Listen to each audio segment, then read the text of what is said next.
I'm here with our Danish players of the St. Pauli team, and the second match of this weekend has just ended, unfortunately, in a loss for our team, but yesterday was a big win against Leipzig, so mixed emotions. And I'll start with you, Max, since you literally just won your game against Quinnin.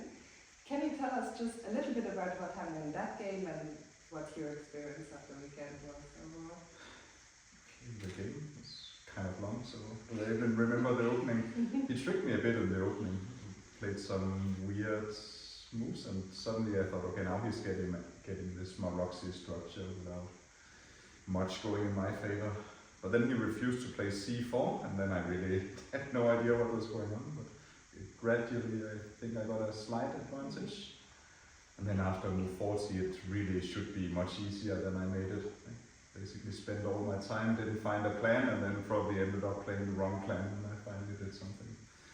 And then I had a bit of a small trick in the end. Finally won. So tough game. Also rather than as well. Yeah. Jonas, I know for you today was a bit of a tough game, so we're not going to talk about that game. But maybe you can talk a little bit about what it feels like to play on a team alongside your country mates, and especially with Peter Heine, who very rarely plays. Right? Yeah, I enjoyed it a lot.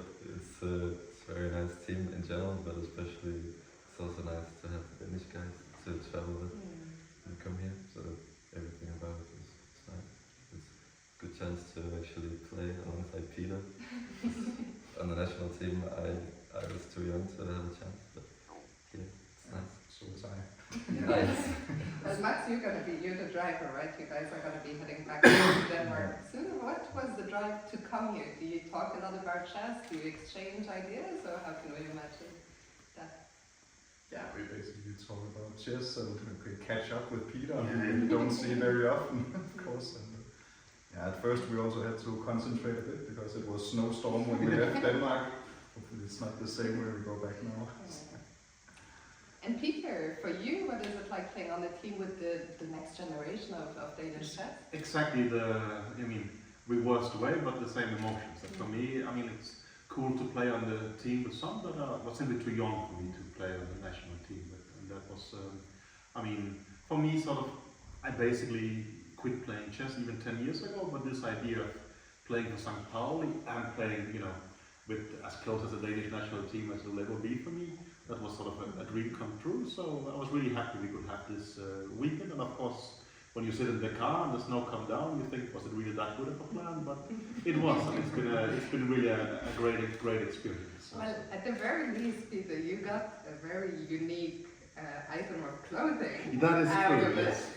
Well, I thought I wanted to have this sort of, be in the St. Pauli traditions, and I know that the club, as a part of its image, is that, we speak our mind and we stand by our sort of positions. And I saw that, in 2022, I think the football team played with this sort of no war symbol. And I thought, well, I would like to do that as well. Sadly now it's almost four years in the full-scale invasion of Ukraine, but people are getting bombarded and it's minus 20 degrees in Kiev, so I thought it was important to support that, and so I wanted to do that. But also, I really like that St. Pauli feels like more than just sport, but also a community with a position of things. So that I wanted to try as well. Yeah, it really does. St. Pauli is such, I think, unique club, and it's also nice that everything is under the same umbrella, right?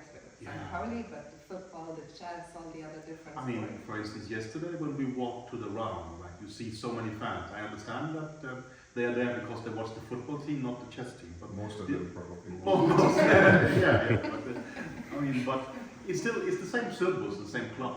So it feels like you are a part of something. That's a very nice feeling, and I think quite unique for, in the way that maybe there's a few other clubs in Germany, but at least Germany is the only place who has it, and I think in St. Pauli it feels like a very strong connection. Absolutely.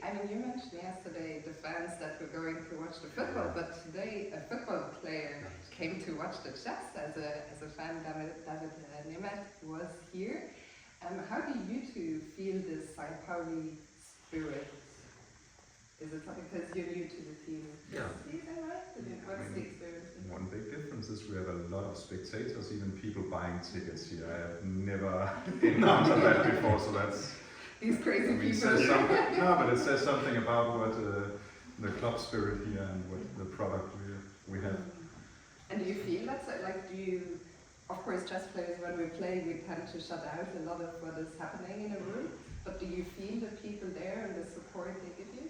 Yeah, sure. I mean, there's so many spectators in the playing hall compared to most other Bundesliga rounds I've played. So, yeah, definitely.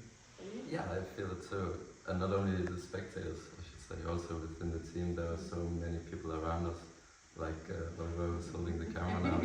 He's always there and supporting us and making sure everything goes smoothly. That's really nice.